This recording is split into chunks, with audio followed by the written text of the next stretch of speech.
Salam Bapak Ibu dan saudara terkasih di dalam nama Tuhan Yesus.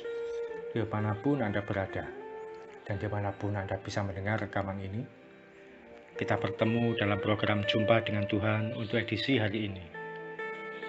Sebagai dasar kebenaran firman Tuhan, saya akan bacakan dari Hakim-Hakim 16 ayat 20. Firman Tuhan mengatakan, "Lalu berserulah perempuan itu, 'Orang Filistin menyergap engkau, Simson.' Maka terjagalah ia dari tidurnya, serta katanya, 'Seperti yang sudah-sudah, aku akan bebas dan akan meronta lepas.' Tetapi tidaklah diketahuinya bahwa Tuhan telah meninggalkan dia." Dosa dalam bahasa Yunani digunakan kata hamartia.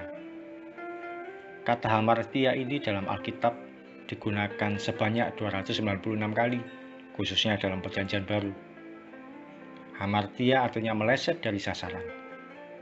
Konsep dunia atau di luar kekristenan mengajarkan bahwa dosa itu kalau kita melakukan sesuatu kejahatan yang besar atau yang fatal, seperti korupsi, mencuri, membunuh, atau berzina, dan sebagainya.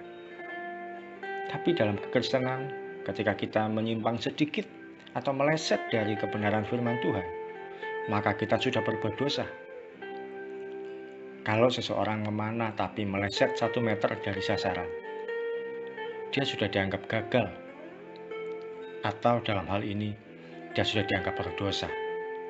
Kalau dia meleset 1 cm dari sasaran, dia juga berdosa. Kalau meleset 0,1 meter, 0,1 cm dari sasaran pun, dia juga dianggap berdosa. Tindakan yang menyimpang sedikit, meleset sedikit, atau kita merasa tidak apa-apa saya melakukannya, sudah masuk kategori berdosa. Oleh karena itu, dalam Perjanjian Baru, ketika seseorang iri hati, mengingini barang sesamanya, itu sudah berdosa, padahal tidak mencuri. Anda tentu ingat ketika Tuhan Yesus mengajarkan kalau seseorang memandang perempuan lain dan menginginkannya, itu sudah dianggap dosa, dianggap berzina, padahal tidak sampai selingkuh secara fisik, tapi dianggap sama. Kita tidak perlu membuat orang lain mati baru dianggap membunuh. Firman Tuhan mengajarkan kalau kita membenci saudara kita, yang dimaksud saudara kita itu orang yang dekat dengan kita atau kita kenal baik, maka kita sudah dianggap sebagai pembunuh.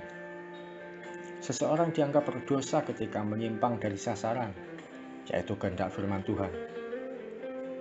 Seringkali kita meremehkan segala sesuatunya dengan berkata, tidak apa-apa, ini kan cuma pelanggaran kecil. Tidak apa-apa, ini kan cuma menyimpang sedikit. Tidak apa-apa, setelah melakukan ini saya akan berdoa minta ampun sama Tuhan. Ketika kita punya prinsip tidak apa-apa, maka kita sedang meremehkan Tuhan. Satu kali, tanpa kita sadari, hati kita tumpul dan roh kita lemah. Akibatnya, untuk berdoa minta ampun pun kita lupa dan tidak menyadarinya. Karena kita menganggap sudah biasa, aman, wajar, toh banyak orang melakukannya. Simson kehilangan kasih karunia Tuhan bukan karena dia berhubungan dengan perempuan Filistin, tapi ketika dia membuka rahasia kekuatan dalam dirinya dan dia berkata, "Seperti yang sudah-sudah, aku akan bebas dan meronta lepas." Padahal Tuhan telah meninggalkan hidupnya.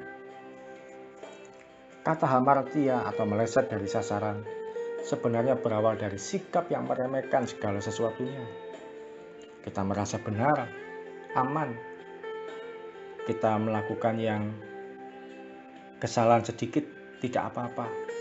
Kita menyimpang sedikit, tidak apa-apa. Toh Tuhan pasti memahami kelemahan saya. Bukankah itu yang seringkali menjadi alasan kita? Ketika kita kecewa lalu benci dan kepahitan pada orang lain, sebenarnya kita sedang meleset dari kebenaran. Ketika kita merasa hidup saya aman, saya tidak perlu firman Tuhan yang remeh-remeh. Yang saya perlukan firman Tuhan yang temanya berat dan berbobot. Mohon maaf, kita sedang menyimpang. Ketika kita menilai diri sendiri lebih benar dari orang lain, maka kita sedang salah melangkah. Ketika kita mengabaikan perpuluhan, sesungguhnya kita sedang menjauhi kebenaran firman Tuhan. Dan ada banyak lagi tindakan yang bisa jadi kita sedang meleset dari sasaran. Dosa mengakibatkan kerugian bagi hidup kita. Tidak jarang ada yang jadi miskin, bangkrut, rugi, gagal dalam hubungan, tidak dipercaya sesuatu oleh Tuhan, bahkan bisa juga menjadi sakit atau mengalami celaka. Dalam kesempatan yang baik ini, mari kita datang pada Tuhan, minta Tuhan bereskan hati dan hidup kita, minta Tuhan singkapkan sisi mana yang selama ini kita sedang menyimpang.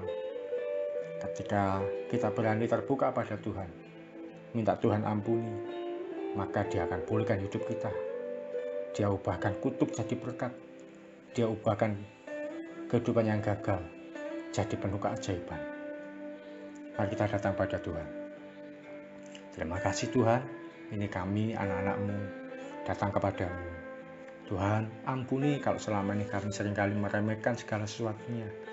Kami meremehkan segala tindakan yang kami lakukan, baik itu dalam hati dan perasaan kami, sekalipun masih dalam pikiran, atau bahkan kami sudah melakukannya sekalipun dalam tindakan. Ampuni kami ya Tuhan. Ampuni kalau kami seringkali meremehkan, tidak apa-apa kami melakukannya, tidak ada masalah menyimpang sedikit. Bahkan mungkin kami meremehkan dengan berkata, toh nanti Tuhan juga ampuni. Ketika saya berdoa, ampuni ya kami Tuhan, kalau kami meremehkan Engkau, ketika kami meremehkan kebenaran firman-Mu. Ampuni kami Tuhan Yesus. Kami mau hidup selaras dengan kebenaran firman-Mu, tepat seperti yang firman-Mu ajarkan, tepat seperti yang Engkau kehendaki, tidak menyimpang ke kiri dan ke kanan. Terima kasih Tuhan Yesus. Maka kami percaya, jika kami datang kepada Tuhan, jika kami minta diampuni, dibereskan, kehidupan kami akan Tuhan pulihkan dan Tuhan ubahkan. Yang sakit jadi sembuh, yang gagal dibuat berhasil, yang miskin dibuat jadi mengalami kekayaan, mengalami kelimpahan. Yang tidak punya momongan, Tuhan berikan kepercayaan untuk punya anak.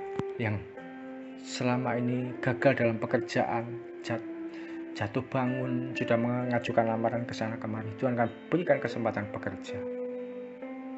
Atau yang rumah tangganya sedang berantakan, Tuhan sanggup ubahkan menjadi lebih baik lagi, menjadi lebih harmonis lagi. Dan roh yang selama ini sedang lemah, letih, lesu, mengalami kejenuhan, Tuhan akan sanggup ubahkan menjadi penuh gairah lagi, semangat mengikut Tuhan. Karena kami tidak mau lagi menyimpang dari sasaran. Di dalam nama Yesus, kami berdoa dan mengucap syukur. Terima kasih Tuhan Yesus. Amin.